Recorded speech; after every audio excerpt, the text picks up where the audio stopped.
На самом деле, вот первые 3 месяца, первый квартал 2019 года был очень тяжелым для наших соотечественников, потому что зафиксирована масса нарушений прав человека в Крыму. Это и обыски, уже, которые стали, к сожалению, традиционными на полуострове. Это и задержания, и допросы, и аресты, и ряд других нарушений. В частности, по нашим данным, за первый квартал 2019 года зафиксировано 45 обысков, 36 из которых были проведены в домах крымских татар. Тут стоит отметить, что особенностью первого квартала 2019 года является то, что были впервые с начала оккупации массово проведены обыски в домах крымских татар. Это, в частности, я говорю о обысках 27 марта. Также особенностью является то, что начали проводить обыски по подозрению якобы в участии в незаконных вооруженных формированиях. Такие случаи одиночные были зафиксированы и в прошлом году, но в этом году эти случаи начинают увеличиваться.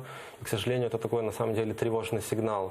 И также массово продолжаются системно уже обыски по подозрению в участии в запрещенных на территории Российской Федерации организациях. Это что касается Хизбут Тахрир. И были зафиксированы случаи, когда были проведены обыски, тоже можно сказать массовые обыски в Ялте по подозрению в организации свидетелей Иеговы.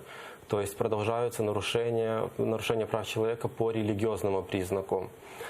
Далее, что касается задержаний, потому что, как правило, после обысков людей задерживают. Также задерживают тех, кто непосредственно пришел поддержать своих соотечественников, задерживают стримеров, активистов и так далее, то зафиксировано 52 задержания, 41 из которых это крымские татары.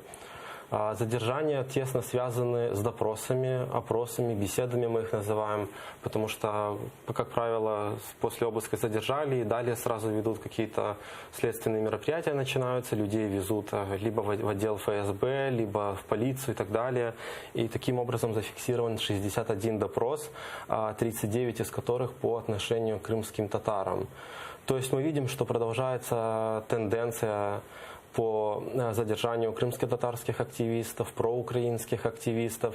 И на самом деле, если сравнивать с предыдущими годами, с предыдущими кварталами, например, 2018 года, то эти цифры на самом деле очень большие.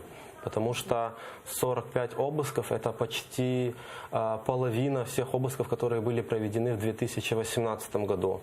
Тогда нашей организации было зафиксировано 92 обыска. То есть тут уже за 3 месяца половина того показателя, который был в 2018 году.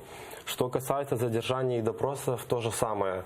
Вот, например, если сравнивать с первым кварталом 2018 года, то показатели больше, чем в 2 раза, в некоторых случаях более чем в 2 раза, потому что тогда фиксировалось около 20 нарушений подобных задержаний, допросов, 20, 25 и так далее.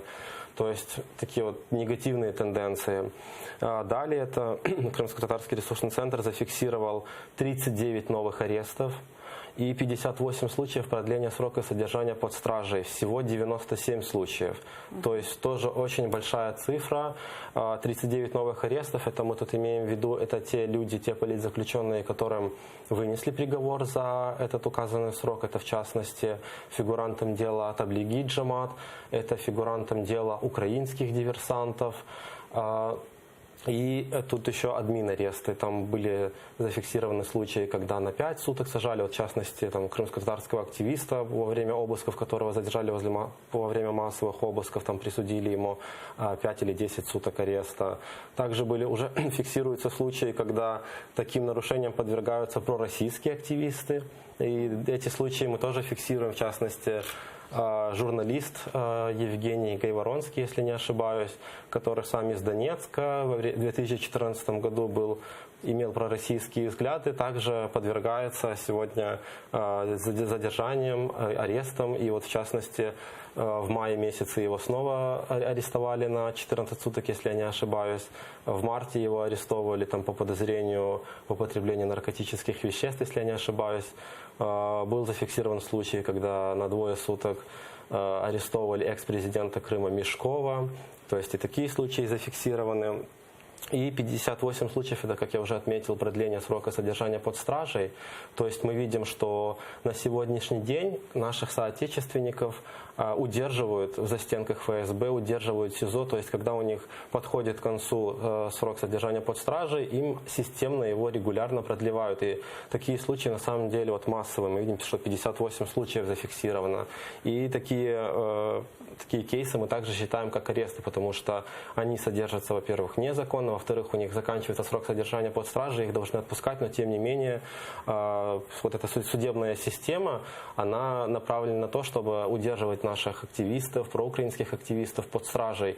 И, к сожалению, в результате таких действий на сегодняшний день более 100 наших соотечественников, более 100 крымских татар, проукраинских активистов, людей других национальностей продолжают удерживаться под стражей. В результате таких действий более 170 детей сегодня остались без кормильцев. И об этом тоже стоит говорить, потому что эти дети сегодня, как никто другие, наверное, нуждаются в нашей поддержке, в моральной поддержке. И информирование, наверное, является одним из таких главных инструментов, чтобы об этих детях говорили, чтобы до них доходила какая-то поддержка, какая-то помощь.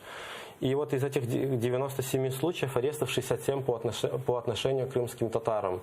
То есть мы видим, что сегодня крымские татары наиболее чаще подвергаются репрессиям в Крыму, и об этом также стоит говорить.